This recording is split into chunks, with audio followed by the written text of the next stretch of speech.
bear to me, put your horns up.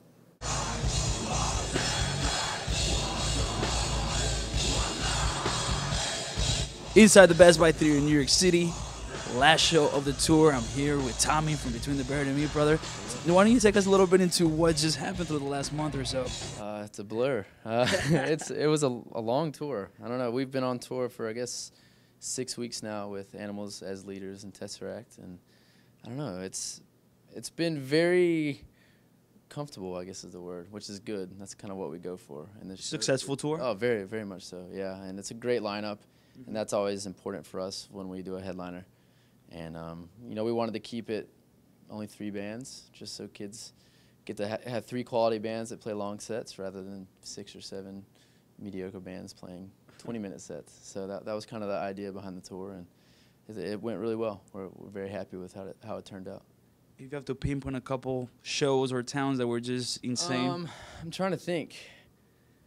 San Francisco was a really good show. All the California shows were really good. Canada treated us really well. Florida was great. Texas, it was all really good. But yeah, those were the few that really stood out. And hopefully tonight, it's been a while since we've been in New York. So yeah, excited to be back in the actual city, even though it's a headache with transportation and all that. To say the least, right in holiday season. Exactly. As you mentioned before, you are on tour right now with TesseracT and Animals as Leaders. How involved were you in the selection of the bands?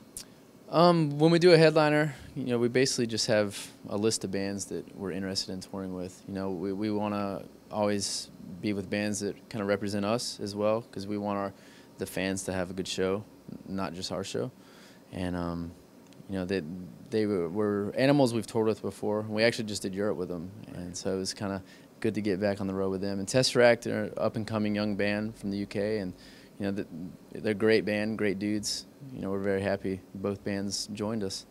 In the European tour, if you have to pinpoint again, we said before, of course, for the North American tour, you pick up a few, and I know Europe is even crazier. Well, for us, honestly, we're kind of behind in Europe, so it's a little different. It's better for us here, but this last tour was the first time we ever headlined in Europe, so that was a really good experience. As far as areas London was crazy.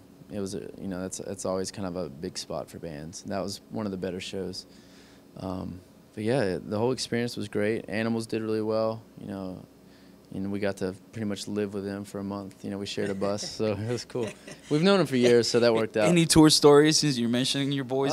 We're the worst band to ask that, honestly, because we're very mellow dudes. We don't party or anything, or most of us don't.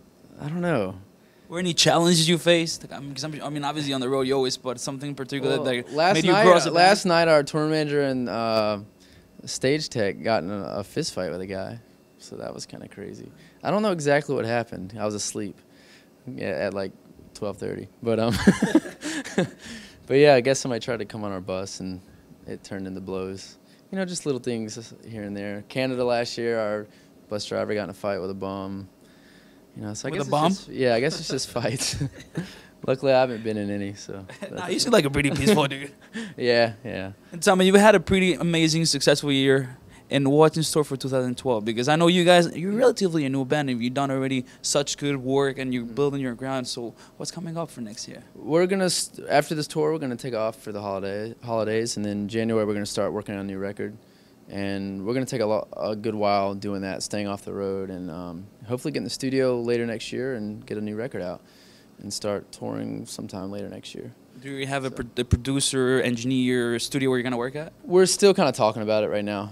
We're going to get writing first, kind of see where it's going and what needs to be done to make, I guess, our vision happen, or whatever you want to call it. So, yeah. And how is the usual production process for you guys as far as who brings what to the writing process? We all write a lot, you know, and it's always, we never know what to expect ourselves, you know, with each record, and that makes it always an interesting experience. But normally we always record when we write, you know, as far as pre-production goes, so we get everything very prepared before we get in the studio, and that's since Colors we've been doing that. So we definitely have a formula down. it's not really a formula you can really explain to someone, but we definitely have a very good formula that works for us. Oh, absolutely. Yeah. And you have that unique signature sound, probably because you build your sound around, you know, that style that Yeah, you're bringing. and you know, you have 5 minds working rather than 1 or 2, like a lot of bands, you know, and you know, we all write very different from each other, and it helps to make the songs more interesting, for sure. Does it cause a little bit of clashing sometimes because you might have this? I mean, sometimes here and there, but nothing big like you would think. We all have an understanding that, you know, there's always going to be stuff that doesn't work. You know, I know me personally, I know stuff's going to get turned down, and you know, so all the guys know that, you know, and so we're prepared for that, and we've been doing it long enough where we understand that, and so I guess it just depends. Sometimes when you have something really close to your heart and it doesn't make you like, ah, damn. You know, just keep it for later, though. Exactly. So. And before we get out of here, of course, New York City is going to be a very special show. I'm sure you're going to destroy it. Is, you know, we are on a clean Times Square with a metal show. Oh, I know. But for anybody watching right now, I mean, your last record was very different from everything anybody was doing. Are you going to keep carrying that torch of kind of always bringing something original to the table and not? I mean, we hope to always push ourselves. You know, we don't, you know, we don't want to repeat ourselves, but at the same time, we don't want to stray away from what we sound like naturally, you know, and I think that's always the most important thing.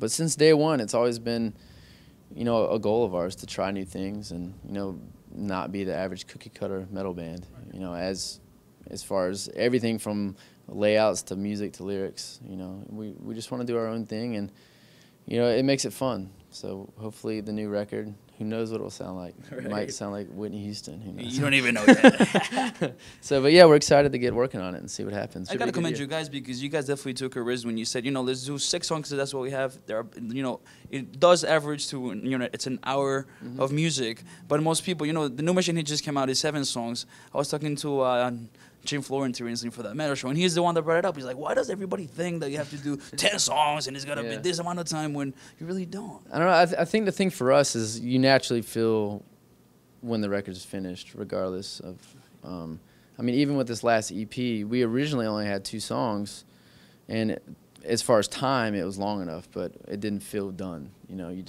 it's hard to explain. You just kind of naturally know when something's finished.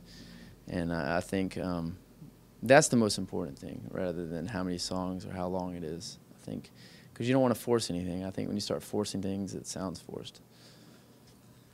I want to thank you, man, for all the, you know, obviously the time. I know you've been running around. You have probably all your family and friends here for the last day of the tour. For anybody watching, man, I mean, it's the holiday season on, you know, so take it away, man. Take it away. Whatever message you have for that. Or, you know. Have a good holiday, and be safe, and thanks to everybody that enjoys our music. We couldn't be here without you, so thank you.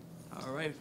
We're going to sign off right now. If you haven't checked Between the Bird and Me yet, you must. And please don't forget, when you go to a show, pick up the merch, buy the records, keep them alive, because, you know, it's very hard, and, you know, they're doing it right. And, you know, but that goes for every band, not just you guys, but I'm sure. Bands, yeah.